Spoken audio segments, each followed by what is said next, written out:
Good morning সকলকে। তো সকাল, সকাল আজকে আমি শিয়ালদা স্টেশনে চলে এসেছিলাম কাটোয়া লোকাল ধরার উদ্দেশ্যে। কারণ আজকে আমার গন্তব্য ছিল অম্বিকা কালনা। তোমরা টাইটেল আর থাম্বনেল দেখে ভিডিওর বুঝতে পেরেছো আজকে এই ভিডিওটা হতে চলেছে অম্বিকা কালনার উপরে। তো এখানে যে মন্দির নগরী বলে সেই মন্দিরগুলো ঘুরবো আর তার দর্শনীয় স্থানগুলো বর্ণনা করবো তোমাদের সাথে। সঙ্গে থেকেও পুরো ব্লগটা দেখতে থাকো। তো ফাইনালি আমরা অম্বিকা কালনাতে এসে চলে এসেছি। সকালবেলা বেরিয়েছিলাম 7:30টার সময়। পৌঁছতে আমাদের প্রায় 10:37 বেজে গেছিল।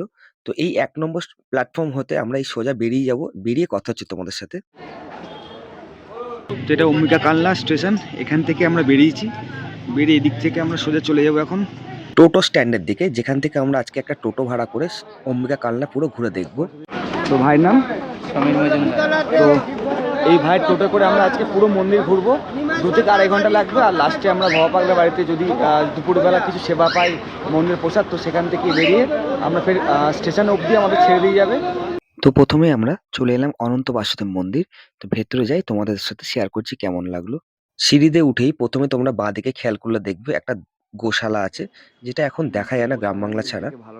তো গোশালাটা সামনে থেকে দেখার পর একদম ডান দিকে যদি দেখতে পাবে সোজা এই অনন্ত বাসুদেব মন্দির। মন্দিরটা অনেক পুরনো কিন্তু নতুন করে রং করে দারুণ দেখতে লাগছিল। অনন্ত বাসুদেব মন্দির চলে এসেছি। এটা কালনা জেলা, পূর্ব বর্ধমানে। দারুণ লাগছে মন্দিরটা, দেখো 250 বছরের বেশি পুরনো। দারুণ মন্দিরের যে সিঁড়িতে কি সুন্দর আলপনা করা আছে দেখতে পাচ্ছ তোমরা। একদম সোজা করে দেখালে রং করে মন্দিরটা দারুণ দেখতে লাগছে। তো মন্দিরের ভেতরে ঠাকুরের বিগ্রহ দেখার জন্য আমি ধীরে ধীরে সিঁড়ি দিয়ে এগিয়ে চললাম। তো সিঁড়িতে এগিয়ে গিয়ে প্রথমে একদম সামনেই একটা এরকম বড় ঘন্টা আছে, যেটা আর কি মন্দির প্রত্যেক দ্বার প্রাঙ্গণে থাকে। আর এই যে সামনে দেখতে পাচ্ছ তোমরা অনন্ত বাসুদেব, শ্রীকৃষ্ণ ও রাধা মায়ের মূর্তি। মন্দিরের ভেতরে অনন্ত বাসুদেব, শ্রীকৃষ্ণ ও এখানে রাম সীতা ওর মন্দির আছে তার সাথে। তো আমাদের দর্শন সম্পূর্ণ করার পর আমরা এখান থেকে বেরিয়ে যাচ্ছি। টাটা। তো পরবর্তী আমাদের গন্তব্য সিদ্ধেশ্বরী মায়ের মন্দির বা অম্বিকা মায়ের মন্দির। তোমরা দেখতে পাচ্ছ মন্দিরের আশেপাশে এরকম পুজো সামগ্রীর দোকান আছে, যেখান থেকে তোমরা ডালা নিতে পারো। তো এই মন্দিরের মেন গেট। তো এখান থেকে আমি ভেতরে ধীরে ধীরে প্রবেশ করলাম। প্রবেশ করে দেখতে পেলাম এরকম একটা বলি দেওয়ার জায়গা আছে। আর এই পুরো জায়গাটা একটা শেড করে দিয়েছে, বর্ষাকালে যাতে না অসুবিধা হয়। আর 4টে বড় বড় শিব মন্দির আছে, আর সামনে এই মা অম্বিকা মায়ের মন্দির। তো দেখা যাক। এরপরে আমি একদম ধীরে ধীরে উঠে গেছিলাম এক এক করে তোমাদের এই যে শিব মন্দিরগুলো, যেগুলো লিঙ্গ আছে সেগুলো দর্শন করাবো।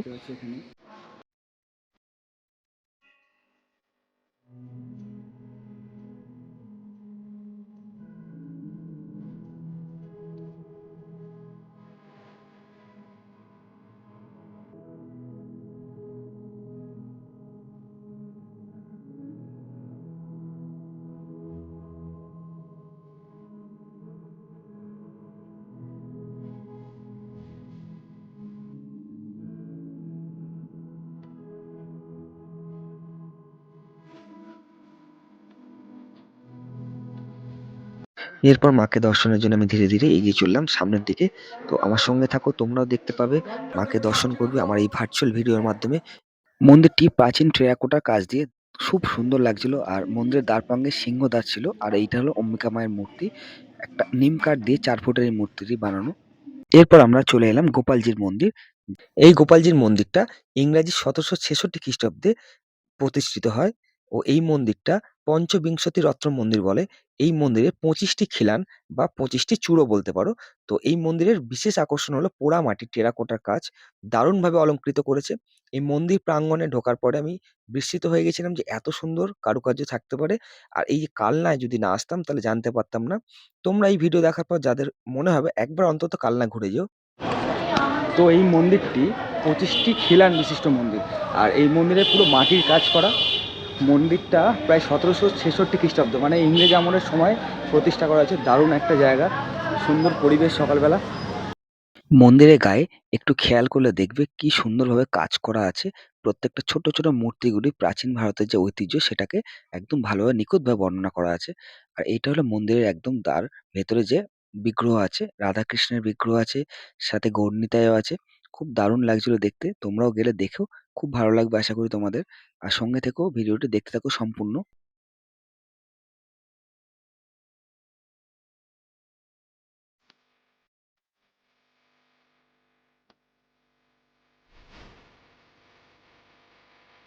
এরপর আমি চলে এসেছি শ্রী শ্রী নাম ব্রহ্মজীব মন্দির। এই মন্দিরে ভগবান দাস বাবাজির আশ্রম এটা। তো এখানে আমরা দেখতে পাবো রাধা মাধব বিগ্রহ, মুচকুন্দ কাঠের বাবাজির নিজ হাতে তৈরি ব্রহ্মলিপি ও নবপ্রতিষ্ঠিত 4 ফুটের দুটো নিতাই গৌর যে বিগ্রহ। সব থেকে বিশেষ আকর্ষণ পাতাল গঙ্গা। তো চলো ভেতরে ঢোকা যাক।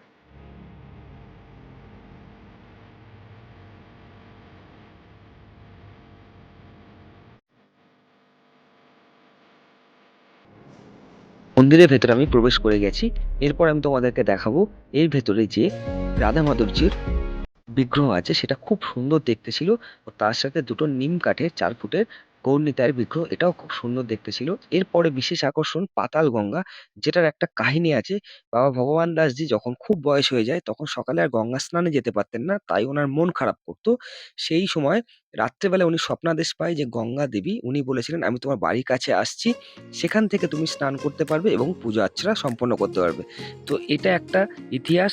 এটার ব্যাপারে আরো ডিটেলস আমি ঠিক জানি না, যদি তোমরা জেনে থাকো জানিও। তো যাওয়ার সময় আমরা রাস্তার ধারে মা অম্বিকা সুইটস থেকে একটু ব্রেকফাস্ট করে নিয়েছিলাম, যেহেতু অনেক সকালে বেরিয়েছিলাম, তেমন কিছু খাওয়া হয়নি।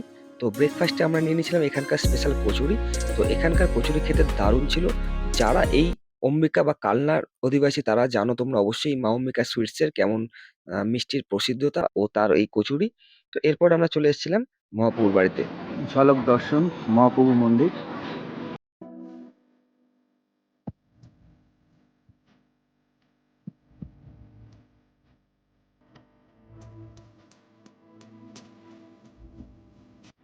মন্দিরের ভেতরে মোবাইল ক্যামেরা অ্যালাউ নেই। তো যাই গিয়ে ঘুরে আসার পর তোমাদের জানাচ্ছি কেমন কি। তো ঝলক দর্শন করে বেরিয়ে যাচ্ছি। এখানে ভেতরে ক্যামেরা অ্যালাউ ছিল না। অনুভূতিটা অপূর্ব। বিখ্যাত তেঁতুল তলায় চলে এসেছি, যেখানে মহাপ্রভু বিশ্রাম করেছিলেন। মন্দিরের ইতিহাসের সাথে তেঁতুল গাছটা জড়িত পুরোপুরি। এটা 600 বছরেরও বেশি পুরনো বলা হচ্ছে। গাছের হাত দিয়ে অনুভূতিটা,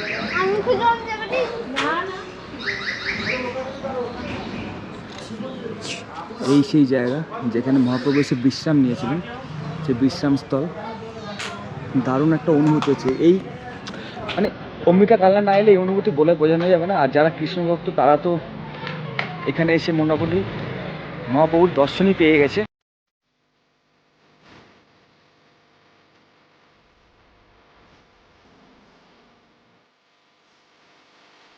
এরপর আমরা চলে এসেছিলাম শ্যামসুন্দর মন্দির দর্শনের জন্য। এখানেও নিতাই গৌরচাঁদের বিগ্রহ আছে। তো এই মন্দিরে বলা হচ্ছে বিশেষ ব্যাপার, যেখানে নিত্যানন্দ প্রভু তার বিবাহস্থল, এখানে সেই বিখ্যাত কুলতলা আছে যেখানে ওনার বিবাহ সম্পন্ন হয়েছিল। তো সেই কুলতলার উদ্দেশ্যে আমি রওনা দিচ্ছি, তোমাদেরকেও দেখাচ্ছি। একটা ঐতিহাসিক জায়গা, 500 বছরও বেশি পুরনো। তো দেখতে থাকো, সঙ্গে থাকো। আর সবাইকে বলবো ব্লগটা যদি তোমাদের ভালো লাগে একটা লাইক শেয়ার এন্ড সাবস্ক্রাইব করো, তাহলে আমি আরো আগ্রহ বাড়বে আরো নতুন নতুন ভিডিও বানানোর, তোমাদের সাথে শেয়ার করার। এই সেই কুলতলা যেখানে নিত্যানন্দ প্রভুর বিবাহ হয়েছিল, বিবাহ বন্ধন আবদ্ধ হয়েছিল। এখনও সেই কুলতলাটা আছে, দেখতে পাচ্ছ। কি দারুণ একটা ঐতিহাসিক স্থান বলতে পারো। খুব ভালো লাগছে এত সুন্দর জায়গা। কালনা অম্বিকা মায়ের মন্দিরের পর এই যে মহাপ্রভুর বাড়ি, মহাপ্রভু বিশ্রামস্থল, এই যেখানে বিবাহ স্থল, এইসবগুলো যে দেখতে পাচ্ছি সেটা আর কি ভাগ্যের ব্যাপার। তো ভাগ্যে না থাকলে এগুলো আসা যায় না, দেখা যায় না। এই ভিডিও দেখার পর তোমরা যারা আসতে চাইবে আমি অবশ্যই আমার ডেসক্রিপশান বক্সে এর ঠিকানা দিয়ে দেবো। আর যে দাদার টোটোয় করে আমরা ঘুরছি সেই দাদার নাম্বারটাও দিয়ে দেবো, যাতে তোমরা সবাই আসতে পারো।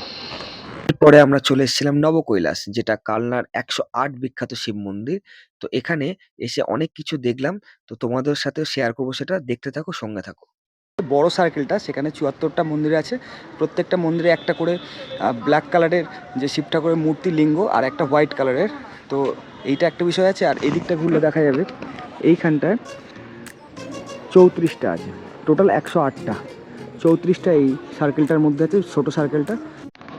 তো এবারে যে ছোট যে মন্দিরের যে চক্রটা আছে সেখানে ঢুকছে এবারে, এই পেছনে যেটাতে 34টা মন্দির আছে।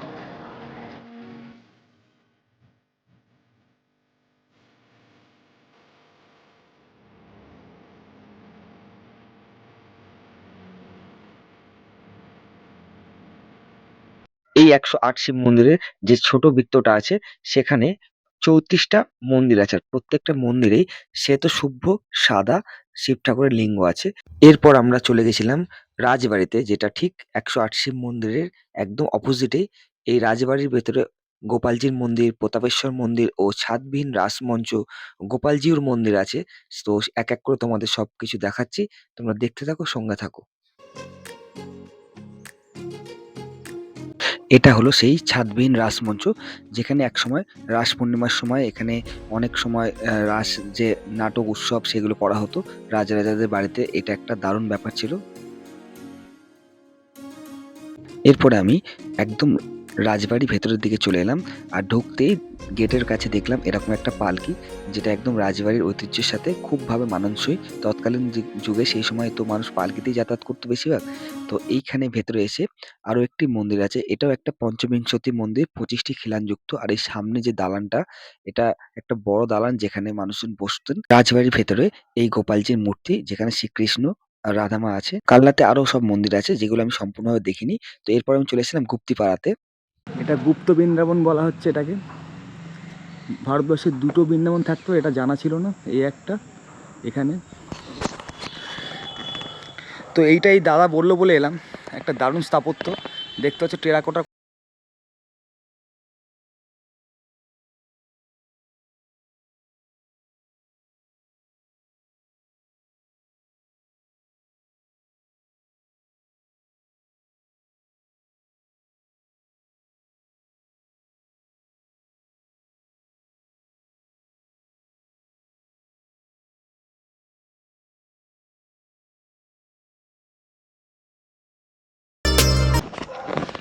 তো মন্দিরগুলো এত পুরাতন, আর এতদিনের যে এখনও যে ধ্বংস হয়ে যায়নি পুরোপুরি রয়েছে, সেটাও একটা অবিশ্বাস্য ব্যাপার।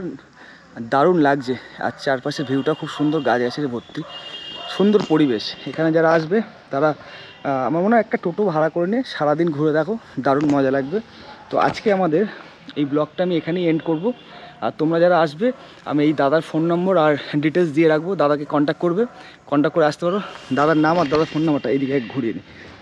Samir Majumdar, phone number 91 34 96 88 16। তো দাদাকে ফোন করে আসলে মোটামুটি সারাদিন কালনা আর তার সাথে সাথে এদিকে গুপ্তিপাড়া যে গুপ্ত বৃন্দাবন আছে সেটা পুরো দেখিয়ে দেবে। আর দাদার যা ভাড়া সেটা দাদার সাথে কথা বলে ডিসকাস করে নিও, কারণ সবার জন্য একটু কম বেশি ব্যাপার আছে। আর যারা আমার ভিডিও দেখে আসবে, দাদা তাকে ভালোভাবে ঘুরিয়ে দেবে আর একটু ডিসকাউন্টও করে দিও। হ্যাঁ, একদম। Tata everyone.